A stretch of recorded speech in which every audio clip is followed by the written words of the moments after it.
بسم اللہ الرحمن الرحیم۔ السلام علیکم ناظرین، صبح بخیر۔ ابتدا کے ساتھ میں ہوں آپ کا میزبان صبوغ سید۔ ناظرین، ہم مختلف موضوعات پر اس پروگرام میں گفتگو کرتے ہیں اور کچھ عرصہ پہلے ہم نے پاکستان میں خواتین سے متعلق جتنے بھی ایشوز تھے ہم نے کوشش کی کہ ان تمام موضوعات پر گفتگو کی جائے، اور پھر اس کے بعد ہم نے جامعات میں جو نظام تعلیم ہے، نصاب تعلیم ہے، مزاج تعلیم ہے، اس پر ہم نے بڑی تفصیلی گفتگو کی، اور آپ نے دیکھا کہ پاکستان کی مایہ ناز یونیورسٹیز کے جو وائس چانسلرز ہیں ہم نے انہیں یہاں دعوت دی، وہ آئے اور انہوں نے بڑے کھل کر پاکستان میں جو نظام تعلیم ہے اس پر گفتگو کی۔ ہمارے اس پروگرام کا بنیادی مقصد یہی ہے کہ ہم کیسے ایک صحت مند معاشرہ کریٹ کر سکتے ہیں اور دنیا کے ساتھ مقابلے کے لیے نہ صحیح اپنے ملک کو بہتر بنانے کے لیے کیا کیا اقدامات کیے جا سکتے ہیں۔ تو صحت مند معاشرہ جہاں سوچ اور غور و فکر سے پیدا ہوتا ہے، وہاں پر انسان کی اپنی باڈی کا بھی صحت مند ہونا انتہائی ضروری ہے۔ آج ہم بڑے اہم ایشو پر گفتگو کرنے جا رہے ہیں۔ پاکستان میں بڑی تیزی کے ساتھ ہم یہ دیکھ رہے ہیں کہ کینسر کے جو امراض ہیں وہ بڑھ رہے ہیں۔ کووڈ کی صورتحال تو اپنی جگہ پر ہے، لیکن اس کے ساتھ ساتھ جو وائرل انفیکشنز ہیں اور اس طرح کی جو وائرل ڈیزیزز ہیں وہ بھی بہت زیادہ ہماری سوسائٹی میں پھیل رہی ہیں۔ آج ہم نے دو بڑی اہم شخصیات کو اپنے پروگرام میں شرکت کے لیے دعوت دی ہے، اور وہ یہاں تشریف لائے ہیں۔ ڈاکٹر محمد منیب خان صاحب ماہر امراض کینسر یعنی سرطان کے ماہر ہیں، اور بہت شکریہ ڈاکٹر صاحب آپ یہاں تشریف لائے۔ ڈاکٹر صاحب یو کے میں ہوتے ہیں اور یہ پاکستانی ہیں، اور ان کی بڑی خواہش ہے کہ پاکستان کی کوئی نہ کوئی کسی نہ کسی حوالے سے خدمت کی جا سکے، اور وہ یہاں تشریف لائے اور انہوں نے ہمیں آج اس پروگرام میں شرکت کا موقع فراہم کیا۔ بہت نوازش آپ کی۔ ہماری دوسری معزز مہمان ہے ڈاکٹر فوزیہ صادق صاحبہ، امپیریل کالج لندن سے انہوں نے ریسرچ کی، اور آج کل یہ شفا تعمیر ملت یونیورسٹی ہے وہاں پر ڈائریکٹر ریسرچ ہیں۔ بہت شکریہ ڈاکٹر صاحبہ آپ یہاں تشریف لیں۔ ڈاکٹر محمد منیب خان صاحب، یہ جو کینسر ہے، ہم تو یہ کہتے ہیں نا کہ کسی چیز کو جب ہم لوگوں کے سامنے اس طرح بنا کر پیش کریں کہ یہ لا علاج ہو چکی ہے، تو ہم یہ کہتے ہیں کہ یار یہ چیز تو ہماری سوسائٹی میں کینسر کی طرح پھیل رہی ہے۔ تو نہیں، اتنی خوفناک چیز ہے، اور کینسر کا نام سنتے ہی نا بندہ آدھا سا مر جاتا ہے کہ یہ خبر مل جائے کہ کینسر ہو گیا۔ تو یہ بتائیں کینسر اصل میں ہے کیا؟ کینسر اصل میں کوئی ایسی بیماری نہیں جو باہر سے آتی ہے، یہ ایک ایسا مرض ہے جو انسانی جسم کے اندر پیدا ہوتا ہے۔ جس طرح ہمارے معاشرے میں ہر انسان کا ایک خاص کردار ہے، صحیح، جس طرح آپ ٹی وی اینکر ہے، اس طرح کوئی ڈاکٹر ہے، کوئی انجینئر ہے، اسی طرح ہمارے جسم میں ہر اعضاء کے اندر موجود جو خلیے ہیں، جو سیلز ہیں، ان کا ایک کردار ہے۔ کوئی سننے کا کام کر رہا ہے، کوئی دیکھنے کا، کوئی چکھنے کا۔ ان خلیوں کے اندر کبھی کبھی ایسی خرابی پیدا ہوتی ہے کہ یہ اپنا کام چھوڑ کے بغاوت کر دیتے ہیں جسم کے خلاف، اور ان کا واحد مقصد صرف اور صرف اپنی نشو و نما، اپنے جیسے مزید خلیے پیدا کرنا، اور جسم کے باقی حصوں سے خوراک اور غذائیات کو جمع کرنا اور اسے استعمال کرنا ہوتا ہے۔ بالکل جیسے معاشرے میں مجرم پیدا ہو جاتے ہیں، صحیح، چور، ڈاکو، کرپٹ۔ میں یہی سوچ رہا تھا کہ باڈی کے اندر یہ چور پیدا ہو گئے ہیں، ڈاکو۔ بالکل، یہ جسم کے اندر وہ کرپٹ سیل ہے جو صرف اور صرف اپنی ذات کے لیے کام کر رہے ہیں، جنہوں نے پورے جسم کا، ان کے پیش نظر قومی مفاد نہیں ہے، ذاتی پیش مفاد نظر ذاتی مفاد ہے، بالکل اجتماعی مفاد سے دور، اور یہ اپنے ذاتی مفاد کی خاطر پورے کی پورے جسم کو قربان کرنے کو تیار ہوتے ہیں، اور یہ چیز ہے جس کا نام کینسر ہے۔ اور اس کے اندر اہم چیز یہ ہے کہ یہ دیکھا جائے کہ وہ کون سے عوامل ہیں اندرونی اور بیرونی جن کی وجہ سے ایسے کرپٹ سیل پیدا ہوتے ہیں اور کینسر بنتے ہیں، اور اگر ان عوامل کو روکا جائے، بالکل جیسے معاشرے میں اگر آپ ایسے اندرونی اور بیرونی عوامل کو روکتے ہیں جس سے لوگ باغی ہوتے ہیں، بغاوت پہ اکسائے جاتے ہیں یا کرپشن کرتے ہیں، تو آپ اس مرض کو قابو میں کر سکتے ہیں اور پیدا ہونے سے پہلے ختم کر سکتے ہیں۔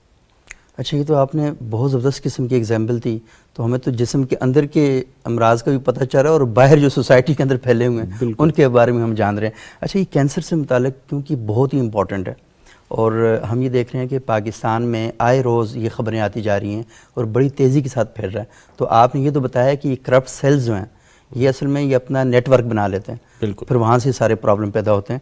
لیکن آج کل ایک اور بھی بہت ایشو جو ہمیں درپیش ہے، اور 2-3 دن پہلے میں بھی اس کا شکار ہو گیا، کھانسی لگی ہوئی ہے، بخار بڑی تیزی کے ساتھ ہو رہا ہے، جسم سارا ٹوٹ رہا ہوتا ہے۔ ڈاکٹر فوزیہ صاحبہ مجھے بتائیے گا کہ یہ جو وائرل انفیکشن ہے یہ کیا ہیں اور یہ کیسے پیدا ہوتے ہیں؟ یہ کس طرح کرپٹ عناصر میں سے تو نہیں ہے یہ بھی؟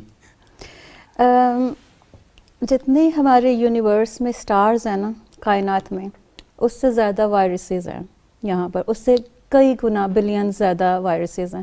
ان میں سے کچھ ہوتے ہیں, تو میں صرف یہ بتا رہی ہوں کہ سارے آپ کو نہیں افیکٹ کرتے, سب کا اثر نہیں ہوتا. اس میں سے کچھ ہوتے ہیں جو کہ جیسے پینڈیمک فلو, اسپینش فلو والی پینڈیمک تھی 1918 کی, اس نے وائپ آؤٹ کر دیا. اسی طرح جب کوئی نیا اسٹرین آتا نا, ان کی جو, اگر میں آپ کو بتاؤں, تھوڑا سا کوشش کروں گی کہ سمپل بتاؤں, کہ وائرس کی جیسے ہمارا ڈی این اے ہوتا ہے, جینوم, ہماری ساری جینز ڈی این اے میں ہیں.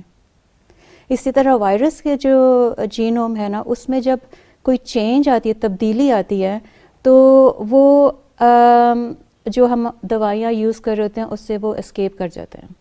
ٹھیک ہے, اس وجہ سے وہ دوائی ان کے اوپر اثر نہیں کرتی ہے. ہم جب لیتے ہیں تو ہمارے اوپر اثر نہیں کرتی اور وائرس نہیں مرتا.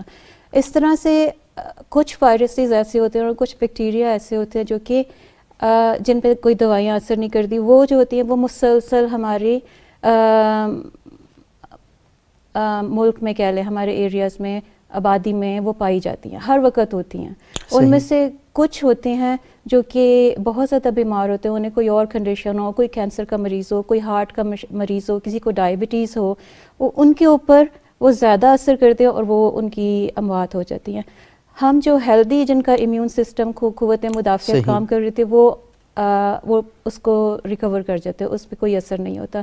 اس لیے اتنا ڈرنے کی بات نہیں ہوتی, احتیاط لازمی ہوتی ہے. کینسر میں بھی اور کوئی وائرل ڈیزیز ہو, کوئی بیکٹیریل ڈیزیز ہو, اس میں احتیاط, اس سے بچنا زیادہ امپورٹنٹ ہے. اگر ہم اپنا بچاؤ کر لیں تو ہم جو کہتے ہیں نا کہ ہماری جو ڈیزیز برڈن ہے, اس سے بھی اس کو بھی کم کر سکتے ہیں. اور ہمارا, اگر ہم ملکی لیول پہ دیکھیں تو ہمارا خرچہ بھی کم ہوگا. اگر کم بیماری ہوگی, کم قوم کا پیسہ لگے گا. اچھا ڈاکٹر فوزیہ, مجھے ایک بات بتائیں, ہمیں اگر کہا جائے کہ فلانے راستے سے آپ نہ جائیں کیونکہ وہ راستہ بند ہے, تو ہم تو اپنا راستہ تبدیل کر دیتے ہیں. اور ہمیں یہ کہا جائے کہ اس راستے سے اگر آپ جائیں گے تو راستے میں کتے کھڑے ہوئے ہیں اور یہ آپ پر حملہ کر سکتے ہیں, تو ہم پھر بھی متنبع ہو جاتے ہیں, اپنا راستہ بدل دیتے ہیں. تو یہ وائرس ہمیں دکھائی نہیں دیتا, تو ہم کیسے اپنا راستہ بدلیں, کیسے احتیاط کریں اس سے؟ دیکھیں بہت سمپل ہے نا, جیسے کہ ٹی وی پہ اتنی زیادہ آج کل کیمپین چلی ہوئی تھی کہ آپ فار انسٹنس اگر ہم صرف کووڈ کو لیں, ماسک پہنیں, فاصلہ رکھیں, ہاتھ دھوئیں, اپنی ہائیجین کا خیال رکھیں. اچھا, یہ جو فاصلہ رکھنا نا, اس میں ایک بڑی غلط سی بات کی جاتی ہے, کہا جاتا ہے جی سماجی فاصلہ برقرار رکھیں. بھائی جسمانی فاصلہ رکھنا ہے, سماجی نہیں رکھنا.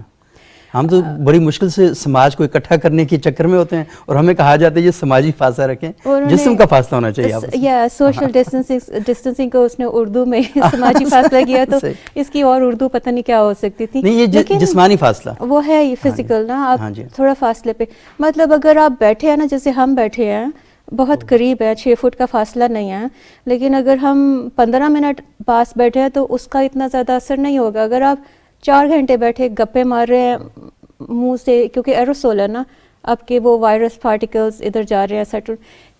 اچھا یہ بھی ایک چیز جو بڑی امپورٹنٹ ہوتی ہے, کیوں ہم کہتے ہیں کہ 15 منٹ ٹھیک ہے, 2 گھنٹے 1 گھنٹہ نہیں آپ اکٹھے قریب بیٹھیں. ریزن کیونکہ وائرس کے پارٹیکلز جب آپ نے انہیل کرنے ہیں, اس کا ایک لیول ہونا چاہیے. جب وہ اس لیول کو ہٹ کرتا ہے پھر جا کے ہم بیمار ہوتے ہیں.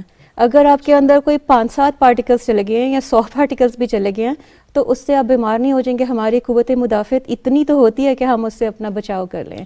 تو اس لیے ٹائم بہت. واپس آ کے آپ سے پوچھوں گا یہ جو قوت مدافعت ہے یہ اصل میں کیسے پیدا ہوتی ہے, لیکن پہلے میں ڈاکٹر منیب صاحب سے یہ پوچھوں کہ انہوں نے یہ تو ہمیں بتایا کہ جو کرپٹ سیلز ہیں ہمارے وجود کے اندر اور ہمارے ملک کے اندر بھی, ملک والا تو معاملہ باقی لوگ جانیں, لیکن ہمارے جسم کے اندر ہیں, ان کا تو ہم ذمہ دار ہیں نا. تو یہ بتائیے گا کہ یہ جو کرپٹ سیلز ہیں یہ ہمارے جسم میں جا کر ہمیں نقصان کیسے پہنچاتے ہیں, کیا نقصان پہنچاتے ہیں؟ بالکل اسی طرح جس طرح ایک معاشرے کے کرپٹ عناصر معاشرے کو نقصان پہنچاتے ہیں, ان کا واحد مقصد صرف اور صرف اپنی ذات اور ذاتی مفادات ہوتے ہیں. اسی طرح یہ کینسر سیلز جو ہیں یہ بھی صرف یہی کام کرتے ہیں کہ اپنی نشو و نما, اپنی بہتات, اپنے مزید بچے پیدا کرنا, مزید علاقوں پہ قبضے کرنا اور ایک جگہ سے نکل کر دوسری جگہ چلے جانا, اور باقی تمام جسم کی غذا اور اس کی نشو و نما کو روک دینا. اور یہ اس عمل میں جسم کے ساتھ ساتھ اپنا بھی نقصان کرتے ہیں، کیونکہ جب جسم زندہ نہیں رہے گا تو کینسر سیل بھی زندہ نہیں رہے گا۔ یہاں سبوک میں آپ کو ایک بات بتانا چاہوں گا، ڈاکٹر فوزیہ نے وائرسوں کی تعداد کا ذکر کر کے تھوڑا سا دہشت پھیلائی، تو میں چاہتا ہوں میں کینسر کی تعداد کا ذکر کر کے ہلکی سی دہشت میں بھی پھیلاؤں، لیکن اس میں ایک اچھی خبر بھی ہے۔ بظاہر یہ جو بات آپ کو میں بتا رہا ہوں یہ بڑی ڈراؤنی لگتی ہے، لیکن اصل میں اس میں بہت اچھی خبر ہے۔ میرے اور آپ کے جسم میں، ہر انسان کے جسم میں روزانہ کئی سو کینسر کے خلیے پیدا ہوتے ہیں۔ اچھا جی، روزانہ۔ اب آپ کہیں گے اس میں اچھی خبر کیا ہے؟ خوفزدہ کرنے والی خبر ہے۔ میں نے کہا ڈاکٹر فوزیہ نے خوفزدہ کیا، میرا بھی فرض بنتا ہے۔ آپ اپنے حصے کا خوفزدہ کرنا اپنے حصے کی دہشت پھیلا رہا ہوں۔ صحیح۔ اس میں اچھی خبر یہ ہے کہ ہمارا جسم ان سب کو مار دیتا ہے۔ اچھا، تو ہماری جسم کے اندر ایسا دفاعی نظام ہے، ایسا مدافعاتی نظام ہے جو کینسر کو خود بخود ختم کر سکتا ہے۔ صحیح۔ اب ہمیں یہ چاہیے کہ اس جسم کے دفاعی نظام کو مضبوط کریں، کمزور ہونے سے روکیں، صحیح۔ اور کینسر کی تعداد میں اضافہ نہ کریں۔ اگر کوئی شخص اس قسم کے عوامل میں حصہ لیتا ہے، مثلا سگریٹ پیتا ہے، شراب پیتا ہے، یا خوراک کا خیال نہیں رکھتا، تو اس کے اندر کینسر کی بہتات ہو جائے گی، اور یہ وہ مقام ہے جہاں آپ کے جسم کا جو دفاعی نظام ہے وہ اس کو کنٹرول نہیں کر سکتا۔ اور اسی پہ ابھی ہم نے ایک مشن شروع کیا، میں نے اور میرے دوستوں نے، جس کا نام ہے کلنگ کینسر کائنڈلی۔ یہ ہماری کلنگ کینسر کائنڈلی، کہ کینسر کو ختم کیا جائے۔ کے سی کے نہیں، وہ ایک خطرناک آرگنائزیشن ہے امریکہ میں، ہم نے اس سے اپنے آپ کو دور ہی رکھا ہوا ہے۔ بالکل، وہ سفید فارم ہے جو کہ باقی نسل کے لوگوں کے خلاف جاتے ہیں۔ کے یہ کے سی کے ہے، اور ہم کینسر کو ختم کر رہے ہیں کائنڈلی جناب، ود ڈاکٹر خان۔ یہ یوٹیوب پر بھی ہے، اس کی ویب سائٹس بھی ہیں، انسٹاگرام، ٹویٹر، سب جگہ۔ اور مقصد یہ ہے کہ کینسر کو ہونے سے پہلے روکا جائے۔ صحیح۔ بہترین شفا جو ہے وہ احتیاط میں ہے، اور یہ ہمارا مذہب بھی ہمیں سکھاتا ہے۔ صحیح۔ اور دلچسپ بات یہ ہے کہ جتنی چیزیں ریسرچ سے سامنے آ رہی ہیں، تحقیق سے، جو کینسر کو روکتی ہیں، ان میں سے اکثر و بیشتر کا ذکر احادیث میں اور قرآن میں پہلے ہو چکا ہے۔ صحیح۔ اچھا منیب صاحب، مجھے یہ بات بتائیں کہ یہ تو ٹھیک ہے کہ آپ نے بتایا کہ روزانہ اتنے وائرسز جو کینسر کے ہیں وہ ہماری باڈی کے اندر داخل ہوتے ہیں، اور ہمارا جسم کا جو مدافعتی نظام ہے وہ انہیں اسی وقت مار دیتا ہے۔ بالکل۔ لیکن یہ کینسر طاقتور کس وقت ہوتے ہیں؟ کیونکہ جب وہ تو مار دیتا ہے، لیکن بعض لوگوں پر یہ حملہ آور ہو جاتے ہیں اور انہیں جکڑ لیتے ہیں۔ بالکل۔ تو کیسے کوئی دو بڑے عوامل کیا ہو سکتے ہیں اس کے؟ دو جو بڑے عوامل ہیں، ایک ہے اندرونی عمل اور ایک بیرونی۔ جو اندرونی عوامل ہیں اس میں آپ کے جسم کے اندر کا وہ سسٹم ہے، جینیٹک، جینیاتی سسٹم، جیسے ڈاکٹر فوزیہ نے بھی D N A, R N A کا ذکر کیا، کہ ہمارے ہر خلیے کے اندر ایک ایسا قدرتی نظام بنا ہوا ہے کہ اگر کوئی کینسر کا سیل پیدا ہو یا بگاڑ پیدا ہو تو وہ اس کو خود بخود ختم کر دیتا ہے۔ اچھا۔ کچھ لوگوں میں خاندانی طور پہ یہ کمزوری پائی جاتی ہے کہ ان کے ہاں کینسر کے امکانات زیادہ ہوتے ہیں۔ تو یہ تو ایک اندرونی عوامل کا حصہ ہو گیا کہ اگر آپ کے اندر دی گئی قدرتی صلاحیت کینسر کو ختم کرنے کی کم ہے، آپ کے خاندان میں نسل در نسل وہ کمی آ رہی ہے، تو آپ کے ہاں کینسر زیادہ ہوگا۔ ایسے لوگوں کو احتیاط زیادہ کرنی ہے۔ اچھا۔ بیرونی عوامل بہت امپورٹنٹ ہے۔ ان کی اہمیت اس لیے ہے کہ یہ آپ کے جسم کے اندر نقصان پیدا کرتے ہیں، ڈی این اے میں، آپ کی جینیٹکس کے اندر، جس سے کینسر پیدا ہوتا ہے۔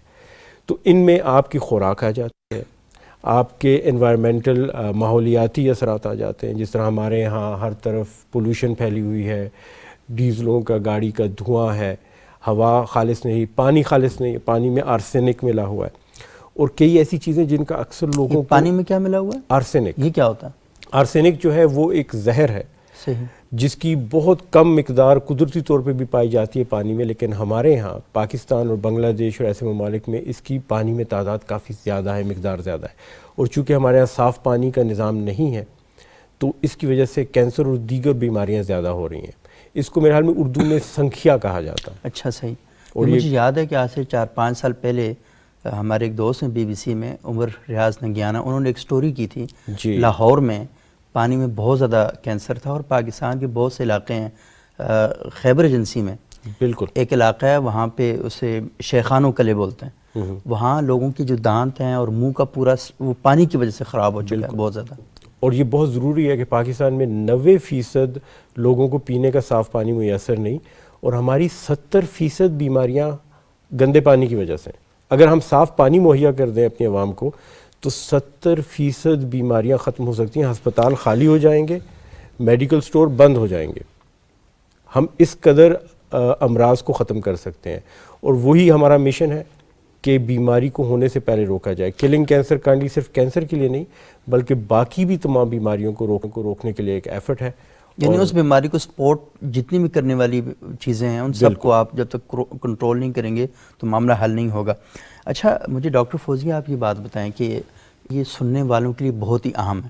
لوگ یہ سمجھتے ہیں کہ بیماری ہے بس اللہ کی طرف سے آ گئی ہے، آپ کو اللہ کی رضا پہ راضی رہنا چاہیے، جب بیماری لگے گی لگ جائے گی، جب وہ چاہے گا ختم ہو جائے گی.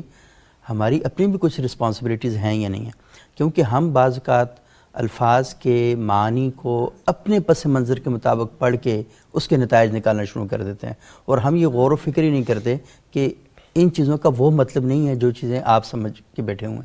تو مجھے بتائیے گا کہ جو وائرل انفیکشن ہے، آپ نے کہا جی کہ ٹی وی چینلز پر یہ بتایا جا رہا ہے کہ آپ ایک جسمانی فاصلہ رکھیں، آپ ماسک پہنیں، اپنے ہاتھوں کو دھوئیں.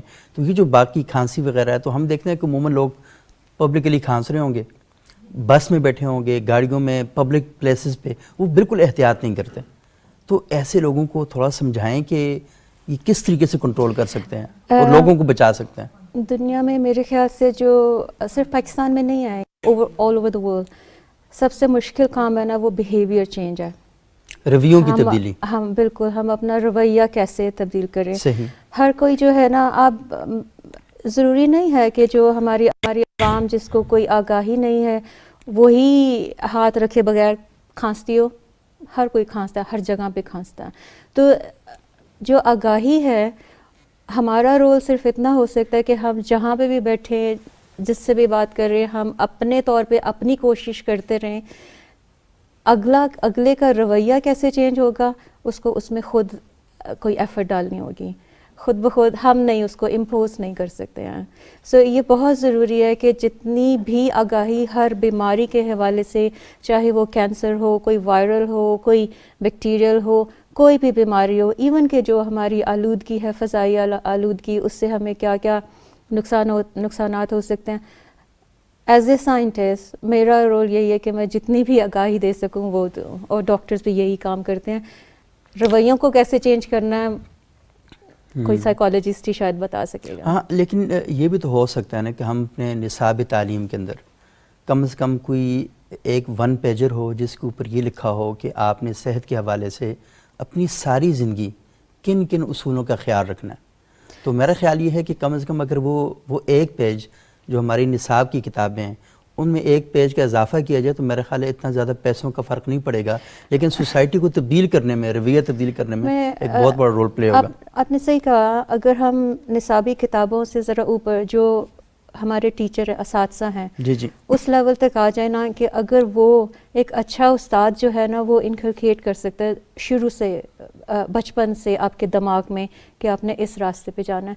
لیکن آپ دیکھیں ہمارے معاشرے میں برائیاں جو ہیں ہم اس کو نہ تو کتاب سے بدل سکتے ہیں، نہ ہم اپنے گھر میں ہم اپنے بچوں کو نہیں کنٹرول کر سکتے. تو یہ ڈیبیٹیبل ہے، بہت ڈیبیٹیبل ہے کہ ہم کیسے چینج لے کے آئیں.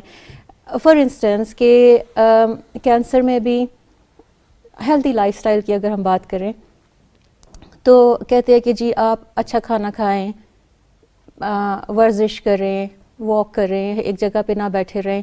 آپ جتنا زیادہ ایکٹیو رہیں گے اتنے زیادہ آپ بیماریوں سے، آپ ہیلتھی رہیں گے، اپنی بیماریاں آپ کی قوت مدافعت زیادہ رہے گی، بیماریاں نہیں ہوں گی. لیکن اگر آپ دیکھیں، میں اپنی بھی اگزامپل دیتی ہوں، میں کسی اور کو کیوں پوائنٹ آؤٹ کروں. میرے اندر ڈسپلن نہیں ہے کہ میں اگر آج ورک آؤٹ کرنا شروع ہوں اور مجھے اپنا باڈی ماس انڈیکس نارمل لے کے آنا ہے تاکہ میں ہیلدی رہ سکوں. میری فیملی میں کینسر تھا، میری فیملی ممبرز کینسر سے ان کی اموات ہوئی، تو مجھے تو زیادہ احتیاط کرنی چاہیے. لیکن میرے بیہیویئر میں مجھے اپنے آپ کو ڈسپلن کرنا ہے کہ اگر میں ورک آؤٹ شروع کروں تو میں روزانہ اس وقت اپنا ٹائم جو ہے اپنی ورزش پہ لگاؤں. لیکن ہم وہ چیز نہیں فالو کرتے. ہم اپنا ٹریک آج کرتے ہیں، کل اچھا یار آج رہنے دیتے ہیں، کل کر لیں گے، وہ کل پہ ڈال کے ہمارا جو بیہیویئر رویہ ہے اور اس میں جو ڈسپلن ہے وہ بہت زیادہ اہمیت کا حامل ہے.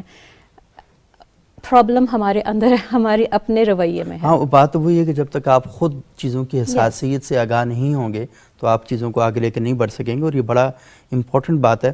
لیکن ڈاکٹر فوزیہ، کیونکہ آپ کو بہرحال اپنی طرف سے کچھ نہ کچھ بنیادی اقدامات لینے ہوتے ہیں، اور میرا خیال یہ ہے کہ سوسائٹی کے اندر اہل مذہب اگر سارے اکٹھے ہو جائیں اور یہ چاہیں کہ ہم نے سوسائٹی کو فرقہ واریت سے، انتشار سے کیسے نجات دلانی ہے، تو ہمارے سامنے پیغام پاکستان، نیشنل ایکشن پلان حکومتی اداروں کے لیے تو کچھ نہ کچھ ہمارے سامنے نشان منزل موجود ہیں. اور یہ دیکھیں، یہ وہ چیزیں ہیں جس پر پوری قوم کے علماء کرام نے اتفاق کیا. اس کے اوپر پوری قوم کی سیاستدانوں نے، عسکری اور جو سماجی قیادت اس نے اتفاق کیا ہوا. تو میرا خیال یہ ہے کہ ڈاکٹرز کو بھی ایک جو طبی پلان جو ہے نا وہ پورے ملک کے لیے ایک بنا لینا چاہیے، اور یونیورسٹیاں اکٹھی ہو کر بتائیں جی کہ آپ نے ان ایشوز کے اوپر توجہ دینی ہے. مثال کے طور پر میرے والد صاحب کو اگر شوگر ہے تو مجھے دیکھ لینا چاہیے کہ شوگر مجھے ہو سکتا ہے. تو مجھے جس وقت میں نے گھر میں ابو کے شوگر کا اعلان سنا نا، اس دن سے ہی مجھے، اور ابو کو بھی چاہیے تھا کہ گھر کے اندر سب کو بٹھا کے بتا دیتے یہ اب تم لوگوں کو بھی لگ سکتا ہے. تو میرا خیال ہے رویہ ایسے ہی تبدیل ہو سکتا ہے، اور یہ بہت ہی امپورٹنٹ ڈسکشن ہے. ڈاکٹر منیر صاحب، میں واپس آ کے آپ سے کچھ اہم سوال کروں گا، لیکن ناظرین ایک چھوٹا سا وقفہ لیتے ہیں. وقفے کے بعد دوبارہ آپ کی خدمت میں حاضر ہوتے ہیں.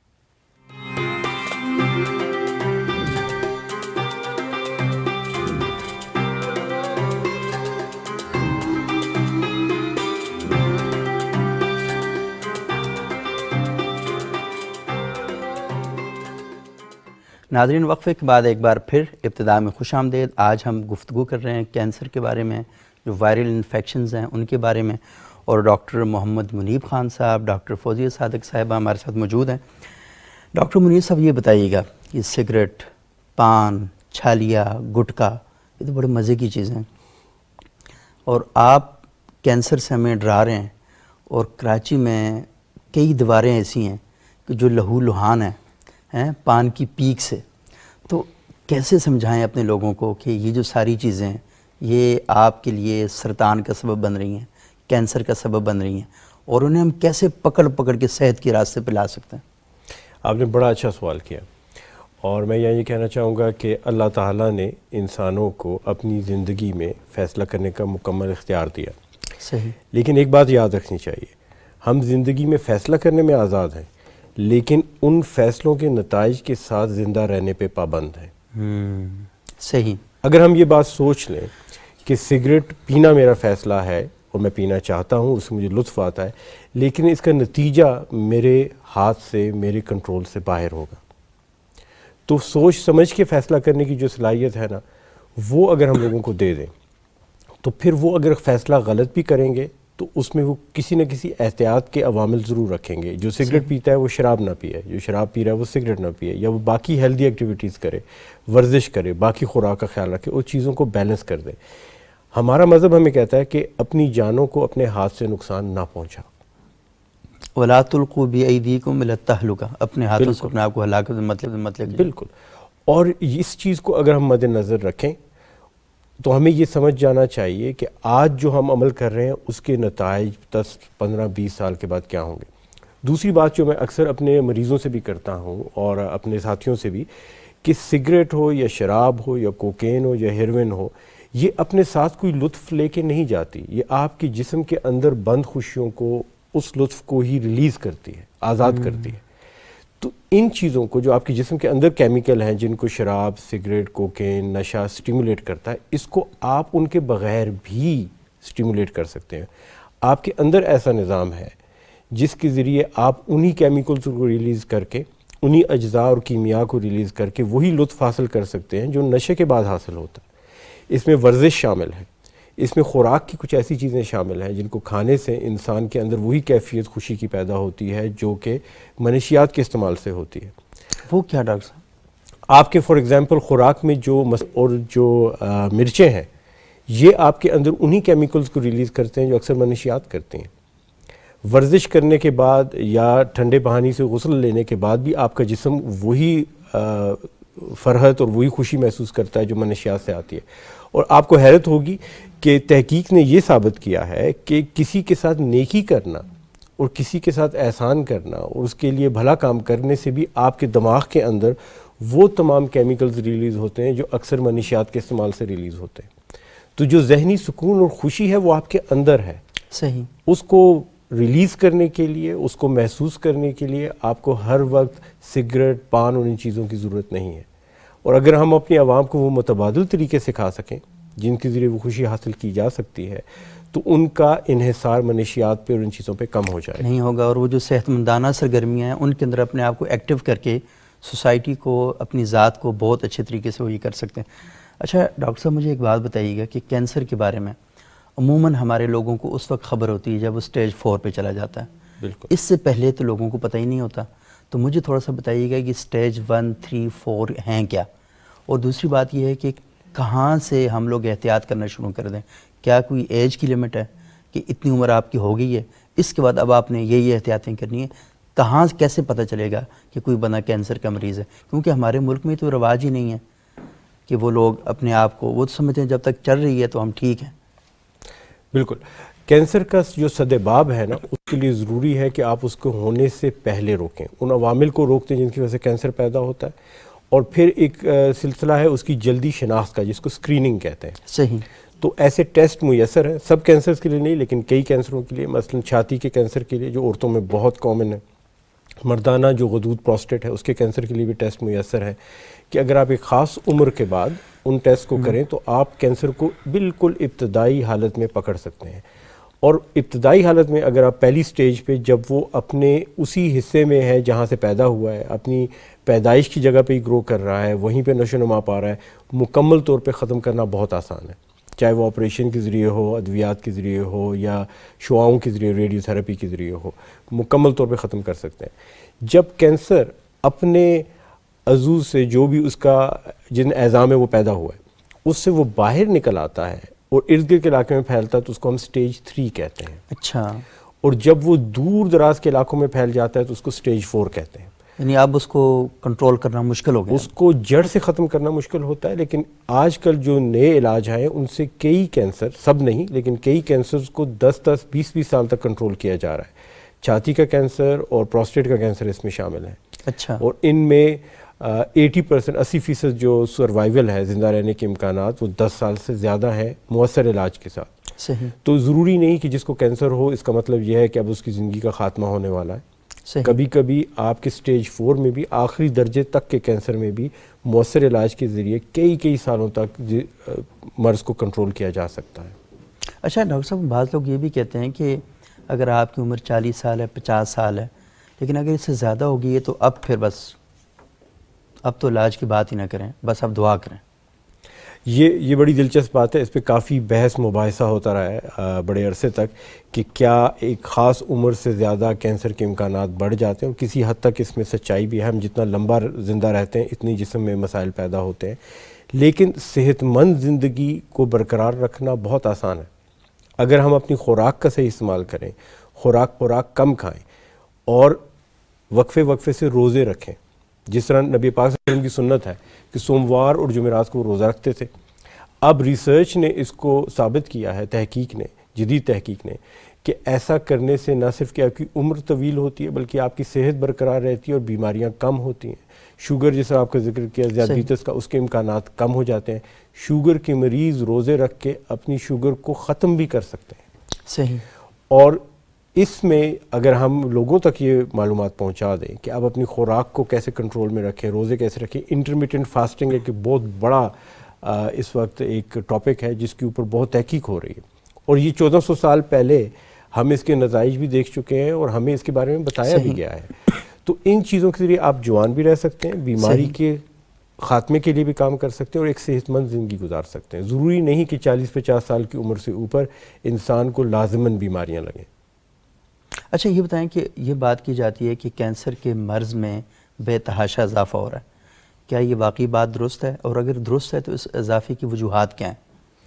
اسی چیز پہ کلنگ کینسر کائنڈلی کام کر رہی ہے، اور بلکہ آپ کے پروگرام کی وساطت سے میری ڈاکٹر فوزیہ صادق اور ان کے شوہر رضا سید سے ملاقات ہوئی، اور میں بڑا خوش ہوا ان سے مل کے، کیونکہ شی از اے سائنٹسٹ، محقق ہے، تحقیق کا جذبہ، اور ہم نے مل کے سوچا ہے کہ اس کام کو مزید بھی آگے بڑھائیں گے پاکستان کے اندر. ماشاءاللہ. گڈ. ہمارا مقصد ہی یہ ہے کہ کینسر کی بڑھتی ہوئی شرح کو کم کیا جائے. مجھے بڑے افسوس سے کہنا پڑ رہا ہے کہ عالمی سطح پہ تمام اداروں کا جو فوکس ہے، ان کا جو مرکز ہے، وہ نئی دوائیاں ہیں، کیونکہ اس میں پیسہ ہے. اگر آپ کروڑوں روپے کی تحقیق کر کے ایک نئی دوائی بناتے ہیں تو اسے بیچ کے اربوں روپے کمائے جا سکتے ہیں. صحیح. لیکن اس بات پہ کوئی توجہ نہیں دے رہا کہ برطانیہ میں آج سے 20 سال پہلے کینسر 33% تھا اور آج 50% ہے.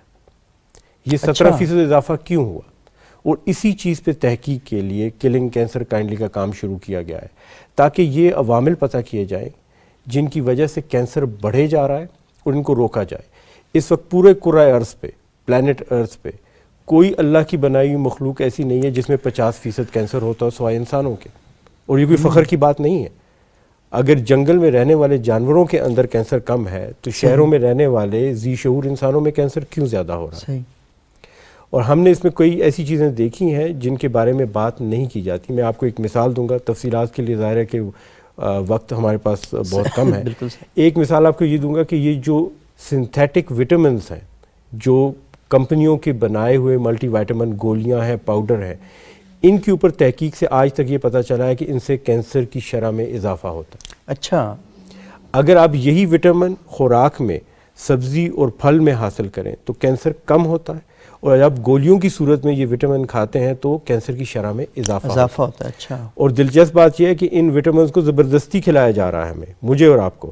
آٹے میں بھی شامل کیا جا رہا ہے، تیل میں بھی شامل کیا جا رہا ہے، ہر قسم کی غذائی اجناس میں ان کو ڈالا جا رہا ہے، کیونکہ جو کمپنیاں ان کو بناتی ہیں وہ ان سے نفع کمانا چاہتی ہیں. اور اگر وہ ٹنوں کے حساب پہ ہمیں دیں اور آٹے میں مکس کیا جائے تو ان کو نفع زیادہ ہے، اور گولیوں کی صورت میں کچھ لوگ خریدیں گے اور کچھ نہیں خریدیں گے. تو ہم اس پہ بھی تحقیق کر رہے ہیں اور لوگوں کو یہ بتا رہے ہیں کہ ان چیزوں میں نقصانات کہاں ہیں. اگر آپ کو کسی وٹامن کی کمی ہے جسم میں تو آپ ضرور گولیاں کھائیں، لیکن جب وہ کمی پوری ہو جائے تو پھر آپ خوراک کے ذریعے اس کو جاری رکھیں، اس کمی کا. مطلب ہمارے ہاں جو پھل ہیں، سبزیاں ہیں، گوشت ہے، اس کے اندر آلریڈی وٹامن موجود ہوتے ہیں. بالکل. اور اگر ہم یہ اوریجنل جو وٹامنز ہیں وہاں سے لیں تو وہ زیادہ بہتر مؤثر ثابت ہو سکتے ہیں.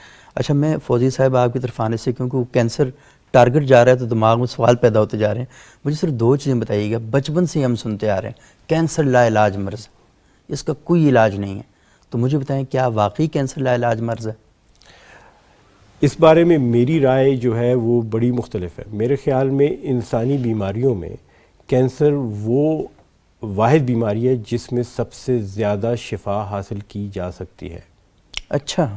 اب آپ دیکھیے کہ جس کو شوگر کا مرض ہو جائے تو اس کو جڑ سے ختم کرنا ناممکن ہے. شوگر کے مریض کو دوائیاں دے کے کنٹرول کیا جا سکتا ہے، لیکن اس کو ہمیشہ کے لیے ختم نہیں کیا جا سکتا. اسی طرح جس طرح بلند فشار خون، ہائپر ٹینشن ہو جائے تو آپ اس کو جڑ سے ختم نہیں کر سکتے، صرف دوائیاں دے کے کنٹرول کر سکتے ہیں. کینسر میں کئی ایسی اقسام کے کینسر ہیں جنہیں جڑ سے ختم کیا جا سکتا ہے. اس میں ٹیسٹیکولر کینسر ہے، خصیوں کا کینسر. 97% کو دوائیوں کے علاج کے ذریعے مکمل طور پہ ختم کیا جاتا ہے، مکمل شفا. ہاجکن لمفوما ایک خون کا کینسر ہے، 95% سے 100% تک دوائیوں کے ذریعے مکمل علاج. پروسٹیٹ کینسر 50 سے 60% اگر ابتدائی مرحلوں میں پتہ چل جائے مکمل علاج، مکمل شفا. چھاتی کا کینسر ابتدائی مراحل میں پتہ چلے تو 50 سے 60% تک کو مکمل طور پہ ختم کیا جا سکتا ہے، اور اس میں اضافہ ہو رہا ہے. اہم چیز یہ ہے کہ کینسر کو جلدی پکڑا جائے. جتنی جلدی اس کی تشخیص ہو اتنا ہی امکانات زیادہ ہیں کہ اس کو آپ مکمل طور پہ ختم کر سکتے ہیں. اور اس صورتحال میں یہ لا علاج بالکل نہیں، بلکہ اس کا مکمل علاج باقی بیماریوں سے بہتر ممکن ہے. اچھا، یہ بتائیے گا کہ کینسر بھی، کیونکہ بعض بیماریاں موروثی ہوتی ہیں، کیا کینسر بھی موروثی ہو سکتا ہے؟ بہت اچھی بات آپ نے پوچھی. کچھ کینسر ایسے ہیں جو موروثی ہوتے ہیں، اور بہت سے کینسر ایسے ہیں جن کے ہونے کے امکانات وراثت میں پائے جاتے ہیں. جس طرح میں نے کہا کہ 2 عوامل ہیں، اندرونی اور بیرونی. اندرونی عوامل وہ ہیں کہ آپ کے جسم کے اندر کا نظام کیسا ہے جو کینسر کو ہونے پہ ختم کرتا ہے یا روکتا ہے. کچھ لوگوں میں یہ نظام بہت مضبوط ہوتا ہے اور کچھ میں ناقص ہوتا ہے، ان لوگوں کے امکانات زیادہ ہیں کینسر ہونے کے.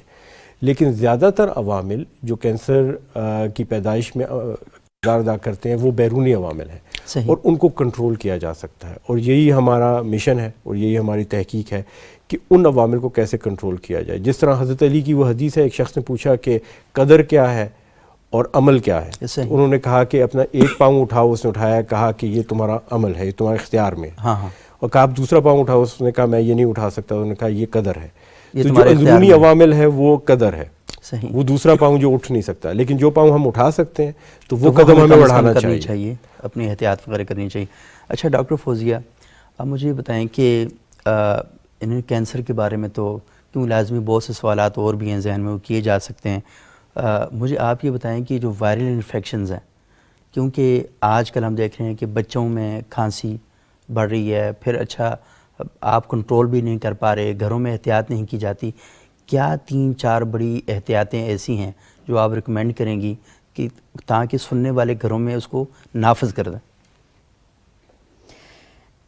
سیدھی سی بات ہے، کیونکہ جو وائرل انفیکشن ہوتے ہیں جیسے آج کل فلو اور کولڈ بہت پھیلا ہوا ہے، تو یہ ہر سال آتا ہے. ایک سیزن ہے جنوری فروری، اس سیزن میں یہ فلو بھی پھیلنا ہے، وائرس اور ٹمپریچر. وائرس نے یہ پھیلتا کیسے ہے، مطلب کیا وجہ ہوتی ہے؟ کہیں ڈورمنٹ جیسے ہی کہیں پڑے ہوتے ہیں نا، وائرس پارٹیکلز ہر جگہ ہیں، ٹھیک ہے. جیسے کسی کمزور آدمی کو دیکھ اس پہ حملہ کر دیتے ہیں. جیسے ہی سیزن آتا ہے نا جس میں وہ زیادہ ملٹی پلائی ہو سکتا ہے اور اس کے بعد کمزور بندے اس کو کانٹریکٹ کر لے تو پھر آگے سے سپریڈ ہوتا ہے. اور سپریڈ آپ نے ویسے ہی روکنا ہے جیسے کہ آپ کووڈ کے لیے احتیاطی اقدامات کرتے ہیں کہ آپ اپنا آپ ریسٹ کر لیں، گھر میں رہ لیں، آپ نہ لوگوں سے زیادہ ملیں، بچوں کو ایک دن گھر بٹھا لیں، اگر بخار چڑھا ہے پیراسیٹامول دے دیں کچھ. اچھا بعد کا پتہ ہے عجیب سا ہوتا ہے، میں یہاں مختلف اسپتالوں میں اگر کبھی چلا جاؤں رپورٹنگ کے لیے یا کسی کو عیادت کے لیے، تو اس طرح کی وارڈز کے اندر خواتین چھوٹے چھوٹے بچوں کے 6-6 مہینے کے ان کو کندھے سے لگایا ہوا اور وہاں پہ لے کے پھر رہی ہیں، اور وہ بچے اتنے ویک ہوتے ہیں وہاں سے وائرس بیچارے لے کر آ جاتے ہیں اور پھر ان کے ساتھ بہت برا ہو جاتا ہے. کیونکہ وائرس جیسے آپ نے کہا تھا ہم دیکھ تو نہیں سکتے نا، ہم کسی بھی چھوٹے جو مائکروسکوپک چیزیں ہوتی ہیں ہم نہیں دیکھ سکتے اپنی آنکھ سے، تو ہر جگہ پہ رسک ہوتا ہے. آپ نے وہی تو بات اسی پہ آ گئی، ایک آگاہی ہو، دوسرا رویوں میں تبدیلی آئے، لوگ خود سیانے کام کریں، سماجی طور پر ایک ذمہ دار اور باشعور شہری بالکل وہ اپنے رویوں کی وجہ سے ہی پیدا ہو سکتا ہے. اور آپ اصل ہماری یہاں سوسائٹی میں مختلف اصطلاحات کے اپنی مرضی کے ایسے معنی نکالے گئے نا. اب توکل ہے جی، میں احتیاط کر رہا ہوں تو لوگ کہیں گے تمہارا ایمان ہی کمزور ہے. بھائی ایمان کمزور نہیں، یہ ایمان کے طاقتور ہونے کی علامت ہے کہ میں اپنے آپ کو بھی بچا رہا ہوں اور آپ کو بھی بچا رہا ہوں. اور جو انہوں نے ڈاکٹر صاحب نے ایک قرآن کی آیت کا حوالہ پیش کیا تھا کہ وَلَا تُلْقُوا بِأَيْدِيكُمْ إِلَى التَّهْلُكَةِ، اپنے ہاتھوں سے اپنے آپ کو ہلاکت میں مت ڈالو. تو ہمارے ہاں اصل میں چیزوں کے اتنے سطحی سے معنی اور مفہوم مشہور کر دیے گئے ہیں کہ لوگ بجائے اس کے کہ خود شرمندہ ہوں اپنی بری حرکتوں پر، وہ دوسرے کو شرمندہ کر رہے ہیں کہ تم یہ کر رہے تھے. لوگ خام خواہ میں آپ کو تنقید کا نشانہ بناتے ہیں، حالانکہ آپ احتیاط کر رہے ہوتے ہیں. اور احتیاط چاہے کینسر چاہے کوئی بھی بیماری ہو، احتیاط سے آپ زیادہ اپنا بچاؤ کر سکتے ہیں. اور یہ آپ کے لیے بہت ضروری ہے کہ آپ کے گھروں کے اندر اگر کوئی اس طرح کی بیماری آئی ہے، آپ کے روز پڑوس میں ہیں، تو آپ لوگوں کو حد سے زیادہ احتیاط کرنی چاہیے. اچھا ڈاکٹر صاحب، یہ احتیاط سے میرے ذہن کے اندر ایک سوال پیدا ہو رہا ہے کہ جیسے کووڈ کا پیشنٹ ہے تو ہم تو اس کے قریب نہیں جائیں گے اور اسے ہم بالکل آئسولیشن میں ڈال دیتے ہیں، کوارنٹائن کر دیتے ہیں اس کو. جو کینسر کا پیشنٹ ہے، کیا اس سے میل جول میں، اس سے اسلام دعا میں، اس کی عیادت کرنے میں کیا کوئی پرابلم ہو سکتا ہے کہ کسی بندے کو اس کی وجہ سے کینسر ہو جائے؟ کینسر کی مریض سے کینسر نہیں لگ سکتا کیونکہ کینسر ایک متعدی مرض نہیں ہے. صحیح. لیکن کینسر کے مریض اگر ادویات پر اور ایسی ادویات پہ جس سے اس کا جسم کا دفاعی نظام کمزور ہے تو ملنے جلنے والوں سے اس کو انفیکشن ہونے کے امکانات زیادہ ہوتے ہیں. اور ہمارے ہاں تو مذہبی طور پہ بھی کہا گیا کہ جب آپ بیمار کی بیمار پرسی کرنے جائیں تو زیادہ دیر نہ ٹھہریں اس کے پاس. ہاں صحیح.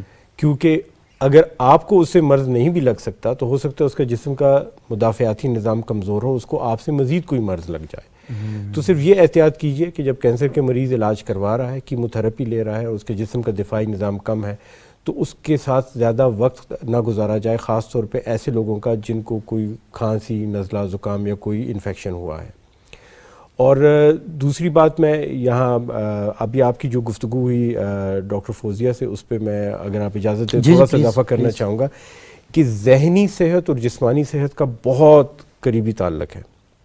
اگر آپ کا ذہن پریشان ہے تو آپ کے جسم کے اندر ایسے مادے پیدا ہوتے ہیں جنہیں ہم اسٹیرائڈز کہتے ہیں، جو آپ کے جسم کے دفاعی نظام کو کمزور کرتے ہیں. اچھا. اور اس سے آپ کی بیماریاں ہونے کے امکانات بڑھ جاتے ہیں. اور میں یہ سمجھتا ہوں کہ اگرچہ کہ میں ماہر امراض سرطان ہوں، لیکن میں یہ دیکھ رہا ہوں کہ ہمارے معاشرے میں ذہنی صحت پہ بہت کم توجہ دی جاتی ہے اور اس کو انسانی کمزوری سمجھا جاتا ہے. اگر کوئی شخص ڈپریشن، انگزائٹی کا شکار ہے، کسی ذہنی مسئلے کا شکار ہے، اس کو سمجھا جاتا ہے کہ اس کی کمزوری ہے. حالانکہ جو شخص زیادہ ذہین ہوتا ہے اس کو ذہنی مسائل زیادہ ہوتے ہیں، کیونکہ وہ اپنے ذہن کا زیادہ استعمال کرتا ہے.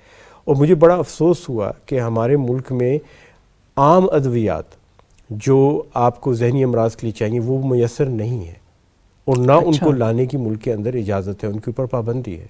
منشیات مل جاتی ہیں ذہنی مریضوں کو، لیکن ادویات نہیں مل سکتی.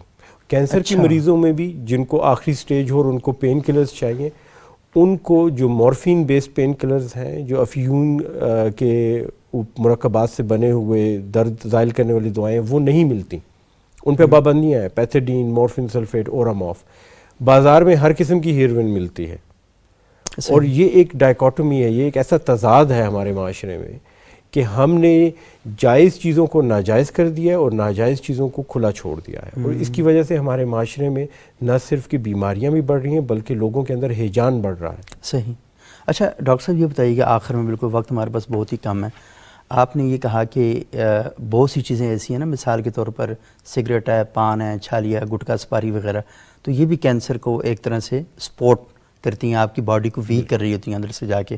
اور آپ نے کہا کہ آپ اس کے بجائے سبزیاں، فروٹ وغیرہ، ان سب کے اندر یہ ایکسائٹمنٹ جو ہے یہ آپ وہاں سے تلاش کر سکتے ہیں.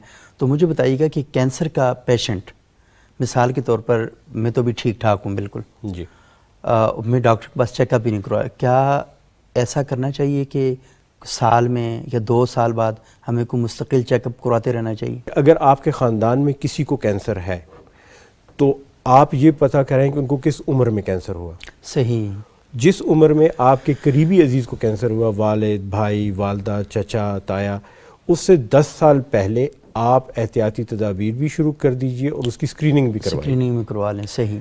عموماً کہا جاتا ہے کہ جو چھاتی کا کینسر ہے، بریسٹ کینسر، اس کی اسکریننگ 50 سال کی عمر کے بعد ہونی چاہیے. پروسٹیٹ کے کینسر کی 50 سال کے بعد ہونی چاہیے. لیکن یاد رکھیے، اگر آپ کے خاندان میں یہ کم عمر میں ہو رہا ہے تو پھر وہ اندرونی عوامل جن کا ہم نے ذکر کیا، وہ جینیاتی سسٹم، ڈاکٹر فوزیہ نے جو ڈی این اے کا ذکر کیا کہ اس کے اندر کا جو سسٹم ہے ریپیئر کا، وہ ڈیفیکٹڈ ہے. صحیح. تو اس صورت میں اگر آپ کے خاندان میں کسی کو 50 سال کی عمر میں چھاتی کا کینسر ہوا ہے تو آپ 40 سال کی عمر میں میموگرام یا MRI کروانا شروع کر دیں. اور یوزلی سال میں 1 دفعہ سے لے کے 3 سال میں 1 دفعہ تک یہ ٹیسٹ کروانے سے آپ کو پتہ چل جاتا ہے کہ پتہ چلتا رہے گا کہ آپ کی باڈی کے اندر کیا کیا پرابلم ہو رہے ہیں. بہت بہت شکریہ ڈاکٹر منیب خان صاحب، بہت شکریہ ڈاکٹر فوزیہ صادق صاحبہ. ناظرین، آج ہم نے گفتگو کی کینسر کے حوالے سے کہ یہ کینسر ہماری باڈی میں پیدا کیسے ہوتا ہے، پھلتا پھولتا کیسے ہے، ہمیں نقصان کیسے پہنچاتا ہے اور ہم اس سے بچ کیسے سکتے ہیں. اور خصوصاً ہمارے ہاں ہیروئزم کا شکار ہو جاتے ہیں نوجوان. وہ کہتے ہیں نا سٹائل سے سگریٹ پینا اور پھر پان، گٹکا، سپاری، چھالیا اور اس طرح کی چیزیں، یہ منشیات وغیرہ جو ہیں، وہ اپنے آپ کو نا ایک ہیرو پروفائل میں لانے کے لیے وہ استعمال کرنا شروع کر دیتے ہیں. اگر آپ یہ چیزیں استعمال کر رہے ہیں تو آپ کو آج سے ہی اپنے اکاؤنٹ میں پر منتھ 1000 روپیز جو ہے نا وہ اپنے علاج کے لیے سیو کرنے چاہیے، کیونکہ 20 سال بعد آپ نے اسپتال میں چلے جانا ہے اور وہاں پہ جا کے پھر آپ کو پیسہ بھی خرچ کرنا پڑے گا، اپنے گھر والوں کو بھی پرابلم اور مشکلات کا آپ راہ دکھائیں گے. تو سب سے بہتر صورت یہ ہے کہ آج سے ہی احتیاط کریں. احتیاط کریں گے تو آپ بھی سلامت رہیں گے، آپ کے گھر والے بھی سلامت رہیں گے اور ایک مستحکم اور خوشحال معاشرہ ہم اس کی بنیادیں رکھ سکیں گے. بہت شکریہ.